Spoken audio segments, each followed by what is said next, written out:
টি-20 বিশ্বকাপের কথা। 2007 সাল থেকে বাংলাদেশ কন্টিনিউয়াসলি সবগুলো আসরে অংশগ্রহণ করেছে এবং এখন পর্যন্ত এই আসরে উল্লেখযোগ্য একমাত্র অর্জন যদি আমি বলি সেটা ওয়েস্ট ইন্ডিজের এগেনস্টে 2007-এর বিশ্বকাপের যে প্রথম ম্যাচ বাংলাদেশ জিতেছিল। এরপরে আসলে এই আসরে বাংলাদেশের সুখের স্মৃতি ওরকম নেই।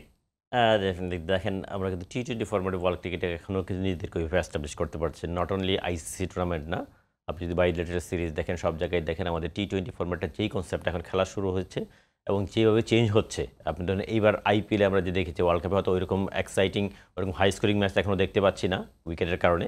কিন্তু আপনারা যদি আইপিএলে দেখেন, একটা সময় মনে হচ্ছিল যে 150 করলে 160 করলে টি-20তে ফাইটিং স্কোর, সাম রিজন একটা সময় যে মনে হলো যে হ্যাঁ 200+ এরকম রান হওয়া সম্ভব। এখন যে 260 270 এরকম রান, ওইটাও আবার অনেক সময় সেফ না।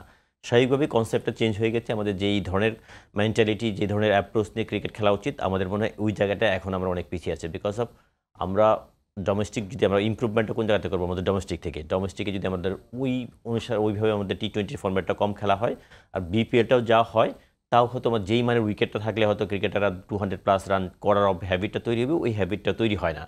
এটা একটা বড় কারণ। তারপরেও ডে বাই ডে আমরা ইম্প্রুভমেন্টটা তো করতেই হবে এই ফরম্যাটে, যেহেতু টি-20 বাইলেটারাল সিরিজ হয়, ওয়ার্ল্ড কাপ হয়, আমাদের ইম্প্রুভমেন্ট করতেই হবে এই ফরম্যাটে। ইমপ্রুভ হোক বা না হোক, আসলে দর্শকদের একটা প্রত্যাশার জায়গা থাকে, যেমনটা এই বিশ্বকাপেও হয়েছে। সাম্প্রতিক সময়টা একেবারেই যাচ্ছে তাই অবস্থা টাইগারদের। তবুও এই শ্রীলঙ্কা ম্যাচের আগে অনেকে অনেক ধরনের সমীকরণ মেলানোর চেষ্টা করছে।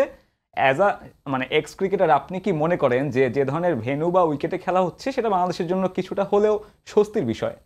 দেখেন, আমরা কিন্তু টি-20 ফরম্যাটে যে আমাদের সাম্প্রতিক সময় খুব ভালো ক্রিকেট খেলছি না ওভারঅল, যেটা বাস্তবতা।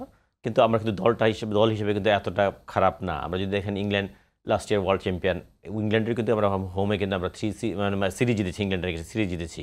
এবং ওইখানে কিন্তু আমাদের প্লেয়াররা কিন্তু নট অনলি উইকেটটাও কিন্তু মোটামুটি ইভেন ট্রু উইকেট ছিল, ওইখানে কিন্তু ভালো পারফর্ম করে আমরা ম্যাচ জিতেছিলাম। তৌহিদ হৃদয়দের নতুনভাবে শুরু করেছিল ওইখানে, ওরা কিন্তু ভালো ক্রিকেট খেলে করেছে। এখানে আমার মনে হয় হ্যাঁ ডেফিনেটলি আমাদের হয়তোবা যে অ্যাবিলিটিটা এখন তৈরি হয় না, 230 240 রান করার মতো অ্যাবিলিটি তৈরি হয় না, কিন্তু যে উইকেটগুলিতে 150 160 এরকম রান হয় বা 140 রান হয় এবং ওইটা কম্পারেটিভ স্কোর হয়, ওই ধরনের উইকেট আমাদের জন্য আইডিয়াল। আমরা কিন্তু এই বর্তমান যেই খেলাগুলি হচ্ছে, লাস্ট ম্যাচটা যদি দেখি, পাকিস্তান যে উইকেটে খেলেছে, এই ধরনের খুব বড় রান হয়তো ডিফিকাল্ট হবে, বোলারদের এখানে একটা অ্যাডভান্টেজ থাকে। আমরা এই ধরনের উইকেটে আমরা কিন্তু ভালো দল।